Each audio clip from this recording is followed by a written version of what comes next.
بسم اللہ الرحمن الرحیم اللہم صلی علی سیدنا و مولانا محمد وعلی آلہ وصحبہ وبارک وسلم۔ اللہ رب العزت کی عطا اور اس کے محبوب علیہ الصلوۃ والسلام کی رحمت سے ہم آج بحمد اللہ تعالی اپنے پارہ نمبر 27 کا آغاز کریں گے۔ اللہ رب العزت اپنی مدد شامل حال فرمائے اور اس کے مضامین اور اس کے احکامات ہمیں سمجھنے کی صحیح معنی میں توفیق نصیب ہو۔ اس پارہ کی آغاز میں پہلی آیت میں فرمایا گیا قال فما خطبکم ایھا المرسلون، ابراہیم نے کہا ہے بھیجے ہوئے فرشتوں، اس بشارت کے علاوہ تمہارے آنے کا بنیادی مقصد کیا ہے؟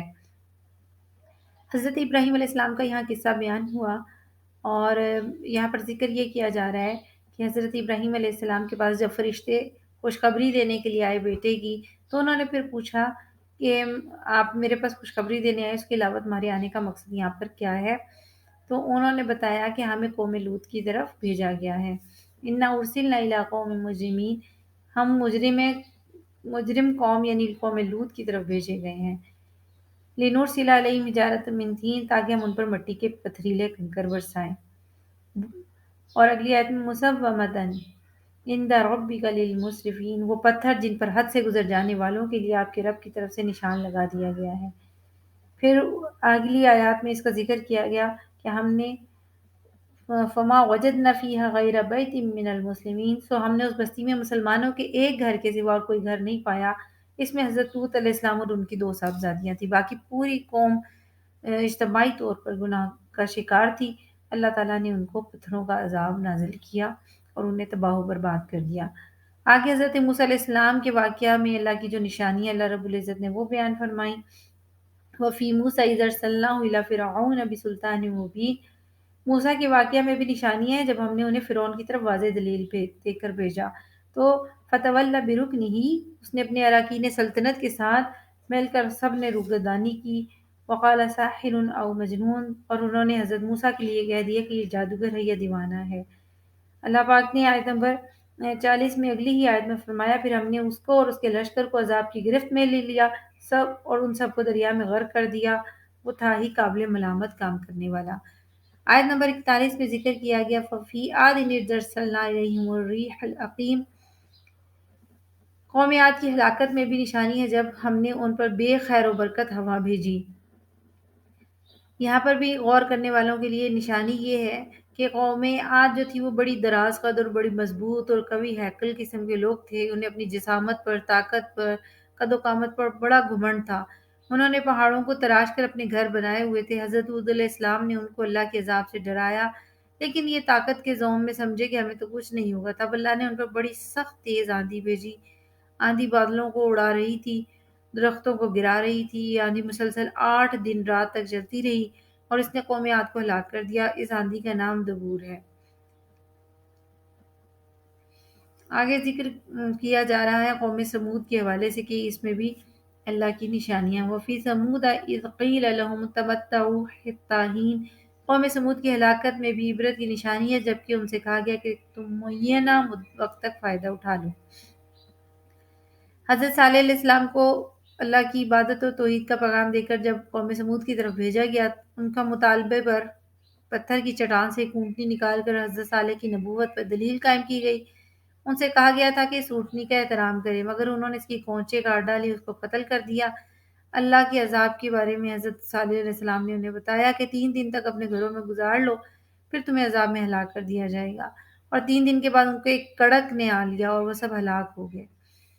یہ مختلف قوموں پر مختلف قسم کے عذابات کے ذکر کیے جا رہے ہیں، اور اس کے پہلے بھی ہم تمام انبیاء کرام ان کی قوموں کے واقعات ہم پہلے بھی پڑھ چکے تفصیل کے ساتھ۔ اللہ رب العزت یہاں پر ہمارے لیے مقام غور و فکر ہمیں یہاں پر پھر سمجھا رہے ہیں کہ تم لوگ جن قوموں نے اپنے رب کی نافرمانی کی مختلف طریقوں سے، تو انہیں چھوٹی چھوٹی چیزوں کو اللہ کے حضور ان چیزوں نے آ کر یعنی کڑک نے، ہواؤں نے، بادلوں نے، پتھروں نے، انہوں نے ہی تباہ و برباد کر دیا۔ اللہ کی ذات بہت عظیم الشان ہے۔ ہم مسلمانوں کو آج بھی اپنے لیے یہاں سے رائے ہدایت کے لیے غور و فکر کرنا ہے اور اپنی زندگیوں کو بہتری کی طرف لانا ہے۔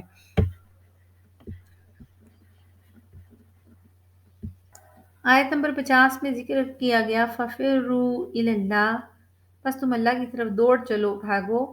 انی لکم منہ نذیر مبین، بے شک میں اس کی طرف سے تمہیں کھلا ڈر سنانے والا ہوں۔ اس سے پہلی آیتوں میں بتایا گیا تھا پچھلی امتوں کے کفار انبیاء علیہ السلام کی تکذیب کرتے تھے، ان کے پیغام کو مسترد کر دیتے تھے، تو اللہ تعالیٰ نے ان کے اوپر عذاب نازل کیا۔ یہاں پر اللہ تعالیٰ نے نبی کریم صلی اللہ علیہ وسلم کو یہ حکم دیا کہ نبی صلی اللہ علیہ وسلم آپ اپنی قوم سے یہ کہیے کہ بس تم اللہ کی طرف بھاگو، چلو اس کی طرف دوڑو، تمہارے لیے میں اس کی طرف کھلا کھلا ڈر سنانے والا ہوں۔ یہاں پر گناہ سے مراد بھاگنے سے مراد یہ ہے کہ اپنے گناہوں اور ترک عبادت سے اس کی اطاعت اور عبادت کی طرف بھاگو۔ حضرت ابن عباس فرماتے ہیں اپنے گناہوں سے اس کی طرف توبہ کے لیے بھاگو یا برے کام چھوڑ کر نئے کاموں کی طرف بھاگو۔ اللہ سے غافل کرنے والی ہر چیز سے اعتراض کر کے اللہ کی طرف آ جاؤ۔ شیطان کی اطاعت سے بھاگ کر رحمان کی اطاعت کی طرف آ جاؤ۔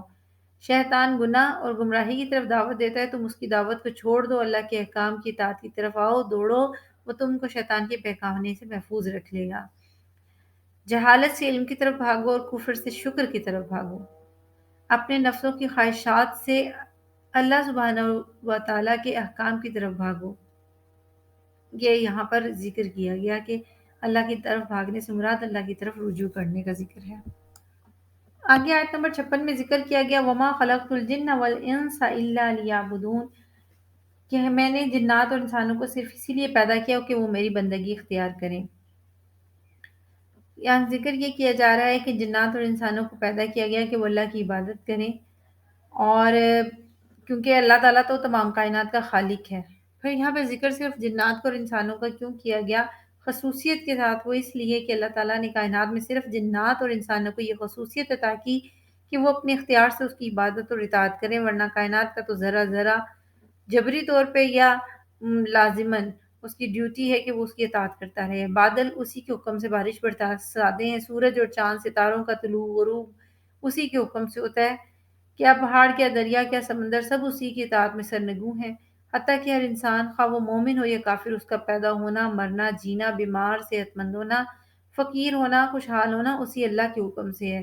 جو انسان اپنے اختیار سے اطاعت نہیں کرتے، ان کے جسم کے تمام اعضاء ان کے اسی کے حکم سے کام کر رہے ہیں۔ ان کا معدہ کا کھانا ہضم کرنا، جگر کا خون بنانا، یہ ساری چیزیں انسان کا کوئی دخل نہیں۔ ہر انسان کے اندرونی اعضاء یہ تمام کام صرف اللہ کے حکم سے کر رہے ہیں۔ اور اللہ پاک نے سورہ مریم میں بھی ارشاد فرمایا تھا کل من فی السماوات والارض الا آتی الرحمن عبدا، آسمان اور زمین کی ہر چیز رحمان کی عبادت گزار اور اطاعت شیار ہے۔ آگے سورہ طور کا آغاز ہوتا ہے۔ یہ مکی صورت ہے، اس کی آیات 49 اور رکوع اس کے 2 ہیں، اور اس کی ابتدا میں ہی 5 قسم کی قسموں کا ذکر کیا گیا ہے۔ سورہ طور جو ہے اس کے مشمولات ہی ہیں کہ مشرکین جو نبی کریم صلی اللہ علیہ وسلم کی تکذیب کرتے تھے، حشر نشر کا انکار کرتے تھے، ان کو اس عذاب سے ڈرایا گیا۔ ان کے جو کفار کو ڈرایا گیا تو مومنین صالحین کو اجر و ثواب کی خوشخبری دی گئی جو آخرت میں انہیں عطا کیا جائے گا۔ اور پھر مشرکین کو چیلنج دیا گیا کہ وہ قرآن کی مثل نہیں لا سکتے۔ مشرکین کہتے تھے انہیں مرنے کے بعد نہیں اٹھایا جائے گا، اور وہ کہتے تھے کہ فرشتے اللہ کی بیٹیاں ہیں۔ ان تمام خرافات کا رد کیا گیا، متعدد خداؤں کا رد کیا گیا۔ مشرکین جو عذاب کی وعید کا مذاق اڑاتے تھے ان کا ابطال کیا گیا۔ نبی کریم صلی اللہ علیہ وسلم کا حکم دیا گیا کہ کفار کو چھوڑ دیں، ان کی دل آزار باتوں پہ غمگین نہ ہو، اس دنیا میں بھی ان پر عذاب آئے گا اور آخرت میں بھی، آپ بس صبر کیجئے، یہ اللہ کا وعدہ ہے، اور اللہ تمام اوقات میں اللہ رب العزت کا شکر ادا کریں۔ جو 5 قسموں کا ذکر کیا گیا، فرمایا وَالطُّورِ، کوہ طور کی قسم، وَکِتَابٍ مَّسْطُورٍ، اور لکھی ہوئی کتاب کی قسم، فِي رَقٍّ منشور، جو کھلے صحیفے میں ہے، وَالْبَيْتِ الْمَعْمُورِ، فرشتوں سے آباد گھر یعنی آسمان کعبہ کی قسم، وَالسَّقْفِ الْمَرْفُوعِ، اور اونچی چھت یعنی بلند آسمان یا عرش معلیٰ کی قسم، وَالْبَحْرِ الْمَسْجُورِ، اور ابلتے ہوئے سمندر کی قسم۔ آگے ان ساری قسموں کا ذکر کرنے کے بعد فرمایا گیا کہ ان عذاب ربک لواقع، بے شک آپ کے رب کا عذاب ضرور واقعہ ہو کر رہے گا، اس عذاب کو کوئی نہیں روک سکتا۔ اور ان قسمیں کھانے کے بعد آنے والی چیز یعنی قیامت کے حوالے سے ذکر کیا گیا۔ آیت نمبر 16 میں انہی مجرموں کے حوالے سے ذکر کیا گیا اصلوہا فاصبروا او لا تصبروا سواء علیکم انما تجزون ما کنتم تعملون، اس میں داخل ہو جاؤ، پھر تم صبر کرو یا صبر نہ کرو، تم پر برابر ہے، تمہیں صرف انہی کاموں کا بدلہ دیا جائے گا جو تم کرتے رہے تھے۔ اگلی آیات میں جنت کا انعام متقین کے لیے جو ہے اس کا ذکر کیا گیا، ان المتقین فی جنات و نعیم، متقی لوگ بہشتوں اور نعمتوں میں ہوں گے، خوش اور لطف اندوز ہوں گے ان عطاؤں پر جن سے ان کے رب نے ان کو نوازا ہوگا، اور ان کا رب انہیں دوزخ کے عذاب سے محفوظ کر لے گا۔ آیت نمبر 19 میں ذکر کیا گیا ان سے کہا جائے گا کلوا واشربوا ہنیئا بما کنتم تعملون، کھاؤ پیو جو تم مزے کرتے رہو، جو یہ ان اعمال کا بدلہ ہے جو تم کیا کرتے تھے۔ وہ صف در صف بچھے ہوئے تختوں پر تکیہ لگائے ہوئے بیٹھے ہوں گے، ہم گوری رنگت اور دلکش آنکھوں والی حوروں کو ان کی زوجیت میں دے دیں گے۔ آیت نمبر 21 میں فرمایا وہ لوگ جو ایمان لائے اور ان کی اولاد نے ایمان میں ان کی پیروی کی، ہم ان کی اولاد کو بھی درجات جنت میں ان کے ساتھ ملا دیں گے، خواہ ان کے اپنے اعمال اس درجہ کے نہ بھی ہوں، یہ صرف ان کے صالح آبا کے اکرام میں ہوگا، اور ہم ان کے نیک جو آبا و اجداد ہیں ان کے ثواب اعمال میں بھی کوئی کمی نہیں کریں گے، علاوہ اس کے ہر شخص اپنے ہی عمل کی جزا و سزا میں گرفتار ہوگا۔ آیت نمبر 22 میں فرمایا ہم انہیں پھل میوے اور گوشت جو وہ چاہیں گے زیادہ سے زیادہ دیتے رہیں گے۔ آیت نمبر 23 میں ذکر کیا گیا وہاں یہ لوگ جھپٹ جھپٹ کر شراب طہور کے جام لیں گے، اس شراب جنت میں نہ کوئی بہودہ گوئی ہوگی اور نہ گناہ گاری ہوگی۔ آیت نمبر 24 فرمایا گیا اور نوجوان خدمت گزار ان کے ارد گرد گھومتے ہوں گے، غلمان کے حوالے سے ذکر کیا گویا وہ غلاف میں چھپے ہوئے موتی ہوں۔ آیت نمبر 25 میں فرمایا ایک دوسرے کی طرف متوجہ ہو کر باہم پرسش احوال کریں گے۔ سبحان اللہ، فمن اللہ علینا ووقانا عذاب السموم، اور پھر وہ کہیں گے کہ اللہ نے ہم پر احسان فرمایا اور ہمیں نار جہنم سے بچا لیا۔ ان كنا من قبل ندعوه انه هو البر الرحیم، بے شک ہم پہلے سے ہی اس کی عبادت کیا کرتے تھے اور وہ احسان فرمانے والا بڑا رحم فرمانے والا ہے۔ آخری دو آیات میں فرائض منصبی نبی کریم صلی اللہ علیہ وسلم کے بیان ہوئے وَاصْبِرْ لِحُکْمِ رَبِّكَ فَإِنَّكَ بِأَعْیُنِنَا وَسَبِّحْ بِحَمْدِ رَبِّكَ حِینَ تَقُومُ وَمِنَ اللَّیْلِ فَسَبِّحْهُ وَإِدْبَارَ النُّجُومِ، اور اے حبیب مکرم ان کی باتوں سے غمزدہ نہ ہوں، آپ اپنے رب کے حکم کی خاطر صبر جاری رکھیے، بے شک ہر وقت آپ ہماری آنکھوں کے سامنے رہتے ہیں۔ ان ظالموں نے نگاہیں پھیر لیں تو کیا ہوا، ہم تو آپ کی طرف سے نگاہیں ہٹاتے ہی نہیں اور ہم ہر وقت آپ ہی کو تکتے رہتے ہیں۔ اور آپ اپنے رب کی حمد کے ساتھ تسبیح کیجئے جب بھی آپ کھڑے ہوں، اور رات کے اوقات میں بھی اس کی تسبیح کیجئے، پچھلی رات بھی جب ستارے چھپتے ہیں۔ یہاں پر 3 اوقات میں ذکر کیا گیا، یہ آپ کی بات مانتے یا نہیں مانتے، آپ اپنے رب کی تسبیح بیان کیجئے، آپ کا رب آپ کو تک رہا ہے۔ کون سے تسبیح کے اوقات ذکر ہوئے؟ ایک یا کسی مجلس سے اٹھتے ہوئے یا تہجد کے لیے اٹھتے ہوئے، نمبر 2 رات کے وقت یعنی نماز مغرب و عشاء، نمبر 3 ستاروں کے ڈوبنے وقت یعنی فجر کے وقت۔ سورہ نجم کا آغاز ہوتا ہے۔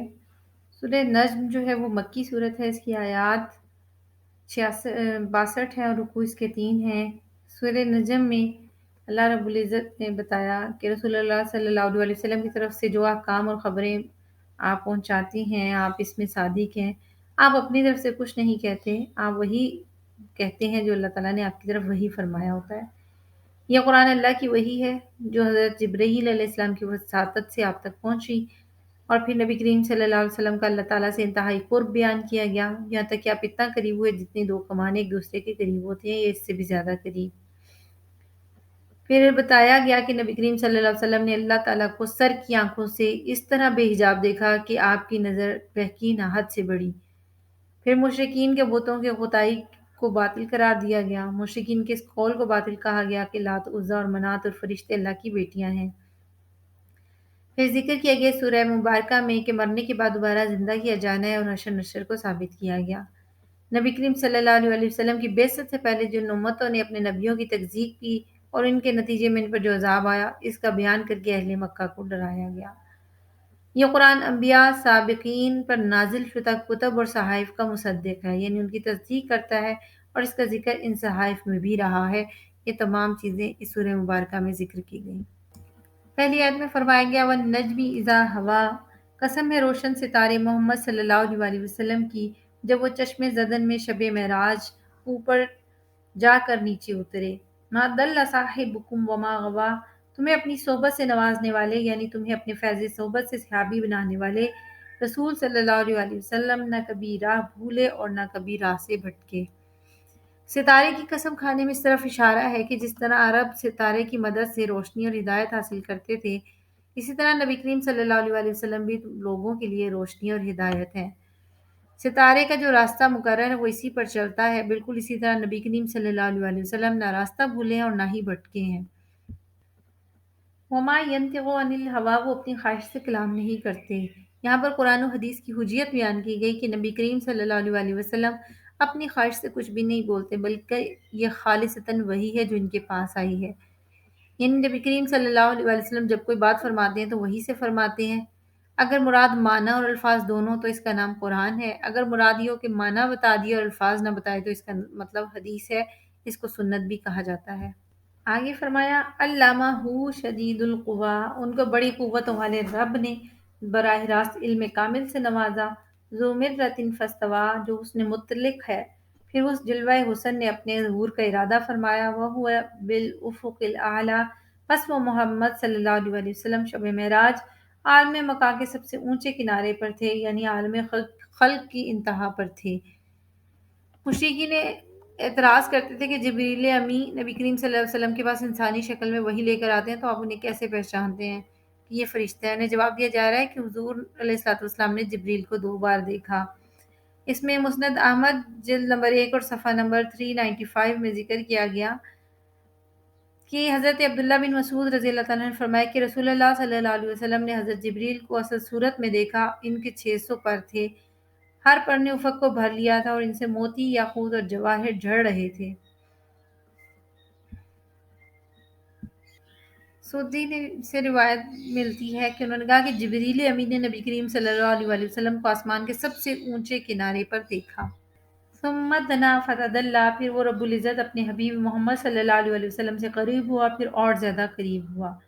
حضرت ابن عباس رضی اللہ تعالیٰ عنہما اور نے ذکر کیا کہ سیدنا محمد صلی اللہ علیہ وسلم اپنے رب عز و جل کے قریب ہوئے۔ فکان قاب قوسین و ادنیٰ، پھر جلوہ حق اور حبیب مکرم صلی اللہ علیہ وسلم میں صرف 2 کمانوں کا فاصلہ رہ گیا، یا انتہائی قرب میں اس سے بھی کم رہ گیا۔ بخاری شریف کی حدیث پاک میں آتا ہے، حضرت انس رضی اللہ تعالیٰ عنہ سے روایت کرتے ہیں، اس حدیث کا نمبر 7517 ہے۔ انہوں نے ذکر کیا کہ الجبار رب العزت قریب ہوا، پھر زیادہ قریب، حتیٰ کہ آپ اللہ سے 2 کمانوں کی مقدار بلکہ اس سے بھی زیادہ قریب ہو گئے۔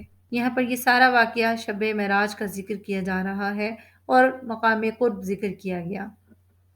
یہاں مفسرین کرام ذکر کرتے ہیں کہ یہاں پر قوس سے مراد نبی کریم صلی اللہ علیہ وسلم کی قوس کی تجلیات رب العزت کی قوس کے جلووں میں گم ہو گئیں، آپ فنا فی ذات کی مرتبہ سے واصل ہو گئے۔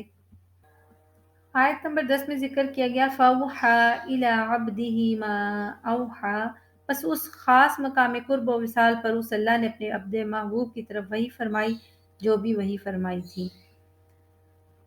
روح المعانی میں اس کا ذکر کیا گیا، یہ تفسیر بیان کی گئی کہ گویا جو ہونا تھا وہ ہوا، اور حبیب نے اپنے حبیب سے وہ کہا جو ایک حبیب دوسرے حبیب سے کہتا ہے، اور آپ سے وہ راز کی باتیں کی جو راز ایک حبیب اپنے حبیب سے کہتا ہے، پس دونوں نے اس راز کو مخفی رکھا اور ان کے راز و نیاز پر کوئی بھی مطلع نہ ہوا۔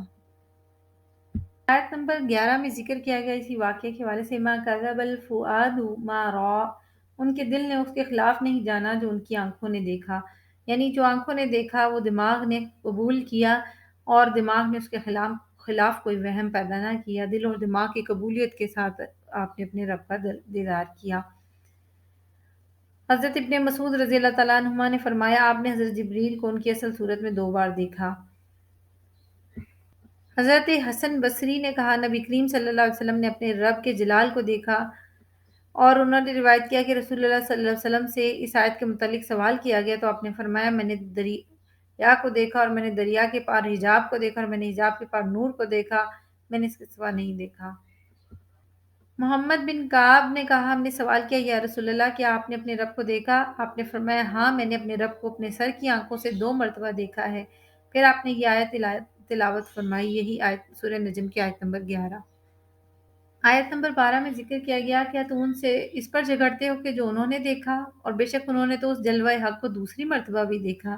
وَلَقَدْ رَآهُ نَزْلَةً أُخْرَىٰ، پھر تم ایک بار ہی دیکھنے پہ جھگڑ رہے ہو. اند سدرت المنتہا، سدرت المنتہا کے قریب، اندہا جنت الماوا، اسی کے پاس جنت الماوا ہے. اس یکشا سدرت ما یکشا، جب نور حق کی تجلیات سدرت المنتہا کو بھی ڈھانپ رہی تھی جو کہ اس پر سایہ فگن تھی. یہاں پر ذکر یہ کیا جا رہا ہے کہ نبی کریم صلی اللہ علیہ وسلم جب سدرت المنتہا پر پہنچے، وہاں پر نے رب کو دوبارہ دیکھا. سدرہ ایک بری کا درخت ہے، اس کی جڑیں چھٹے آسمان میں ہیں اور اس کا تنا ساتویں آسمان میں ہے. سدرہ ساتویں آسمان اور اس سے اوپر والوں کے درمیان برزخ ہے. نیچے سے جو چیزیں اوپر چڑھتی ہیں وہ سدرہ سے اوپر تک نہیں جا سکتی، اوپر سے جو نیچے آتی ہیں چیزیں وہ سدرہ سے نیچے نہیں جا سکتی. ہمارے نبی سیدنا محمد صلی اللہ علیہ وسلم شب معراج جاتے ہوئے سدرہ سے اوپر گئے اور واپسی میں سدرہ سے نیچے بھی آئے. اس سے معلوم ہوا کہ ہر مخلوق کی ایک حد ہے اور تمام مخلوق میں صرف نبی کریم صلی اللہ علیہ وسلم ایسے ہیں جن کی کوئی حد نہیں. آپ جب نیچے سے اوپر گئے تو نیچے والوں کی حد توڑ دی، جب اوپر سے نیچے آئے تو اوپر والوں کی حد توڑ دی. سبحان اللہ. کعب نے کہا کہ ملائکہ اور عام انبیاء کی انتہا سدرہ ہے. ربیع بن انس نے کہا کہ ارواح شہداء کی انتہا سدرہ پر ہے. اور پھر قتادہ نے کہا ارواح مومنین کی انتہا سدرہ پر ہے. حضرت علی مرتضیٰ رضی اللہ تعالیٰ عنہ نے فرمایا سیدنا محمد صلی اللہ علیہ وسلم کی سنت اور آپ کے منہاج کے موافق چلنے والے ہر شخص کی انتہا سدرہ ہے. آگے جنت الماوا کا ذکر کیا گیا تو جنت الماوا کے بارے میں مختلف اقوال ہیں کہ یہ وہ جنت ہے جس میں متقین جائیں گے. حضرت ابن عباس فرماتے ہیں کہ یہ وہ جنت ہے جس میں ارواح شہداء ٹھہرتی ہیں. ایک قول یہ ہے کہ وہ جنت ہے جس میں حضرت آدم علیہ السلام ٹھہرے تھے حتیٰ کہ وہاں سے زمین پر آئے اور یہ جنت ساتویں آسمان میں ہے. ایک قول یہ کہ یہ وہ جنت ہے جس میں تمام مومنین کی ارواح ٹھہرتی ہیں. اس کو جنت الماوا اس لیے کہتے ہیں کہ یہ ارواح مومنین کا مسکن ہے اور یہ عرش کے نیچے ہے. پس وہ روحیں جنت کی نعمتوں سے بہرہ اندوز ہوتی ہیں، اس کی خوشبو سے شاد کام ہوتی ہیں. ایک قول یہ ہے کہ یہ جنت حضرت جبریل اور میکائیل کا مسکن ہے. شب معراج میں نبی کریم صلی اللہ علیہ وسلم کے اللہ تعالیٰ کو دیکھنے پر ایک اور دلیل یہ آیت نمبر 17 میں فرمایا گیا ما زاغ البصر وما طغی، اور ان کی آنکھ نہ کسی اور طرف مائل ہوئی اور نہ حد سے بڑھی، جس کو تکنا تھا اسی پر جمی رہی.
آیت نمبر 18 میں اس قصہ کا اختتام کیا گیا. لقد رأى من آیات ربه الکبریٰ، بے شک انہوں نے معراج کی شب اپنے رب کی بڑی بڑی نشانیاں دیکھی.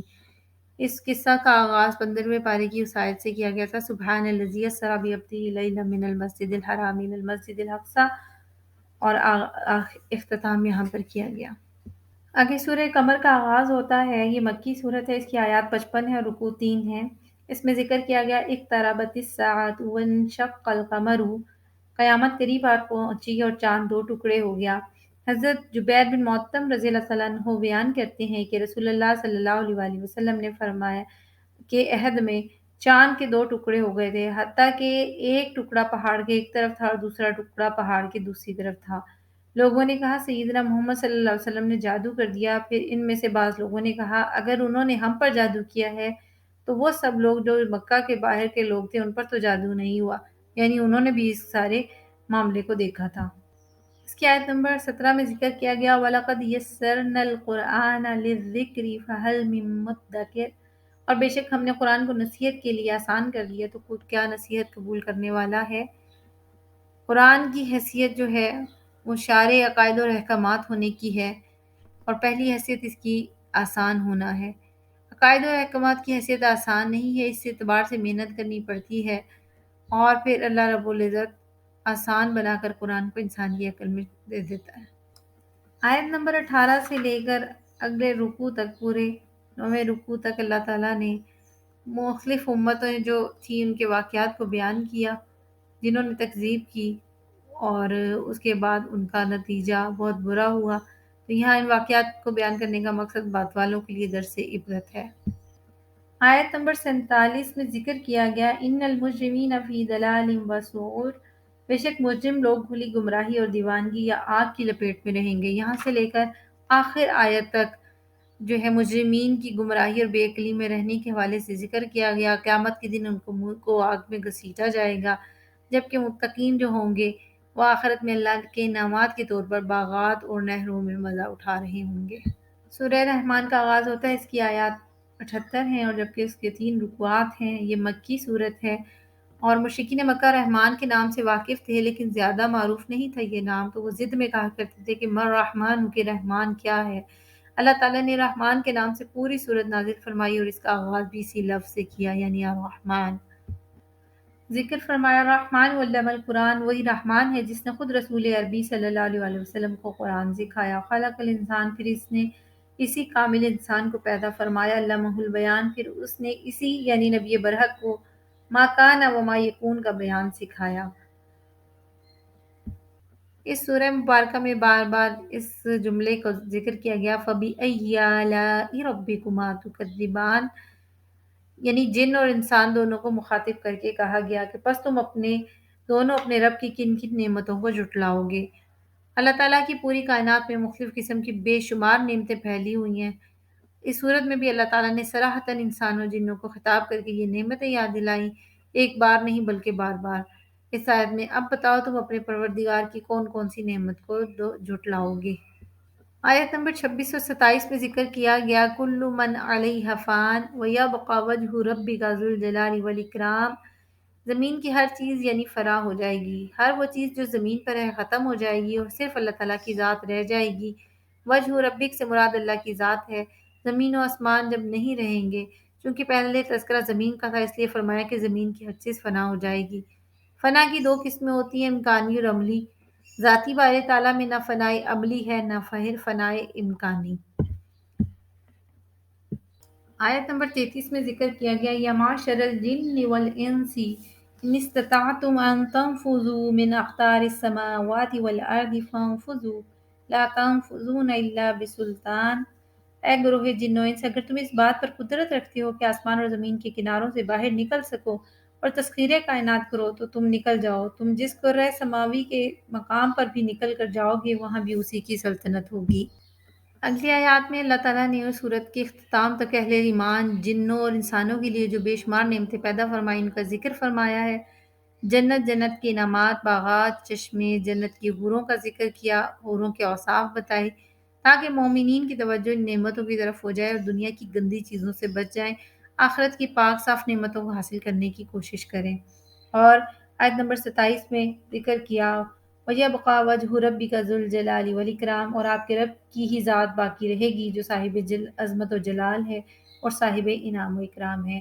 اللہ تعالیٰ نے دنیا کی نعمتوں کا ذکر اس آیت پر ختم کیا اور پھر فرمایا کہ آخرت کی نعمتوں کو اس آیت پر ختم کیا تبارک اسم ربک ذو الجلال والاکرام، یعنی آخری اس سورہ مبارکہ کی جو آخری آیت ہے اس میں یہ ذکر فرمایا کہ آپ کے رب کا نام بڑی برکت والا ہے جو صاحب عظمت و جلال ہے اور صاحب انعام و اکرام ہے۔ اس میں یہ اشارہ تھا کہ اصلاً اور بالذات جو ذات ہمیشہ باقی رہنے والی ہے وہ صرف اللہ عز و جل کی ہے۔ دنیا اور اس کی ساری نعمتیں فانی ہیں، آخرت کی نعمتیں اگرچہ دائمی اور باقی ہیں لیکن وہ خود بخود دائمی اور باقی نہیں بلکہ اللہ تعالیٰ کے باقی کرنے اور دائمی بنانے سے باقی رہیں گی۔ اللہ تعالیٰ ہمیں دنیا اور آخرت میں رب کی رضا حاصل کرنے کی توفیق عطا فرمائے اور اس کی انعام و اکرام کا حقدار بنائے۔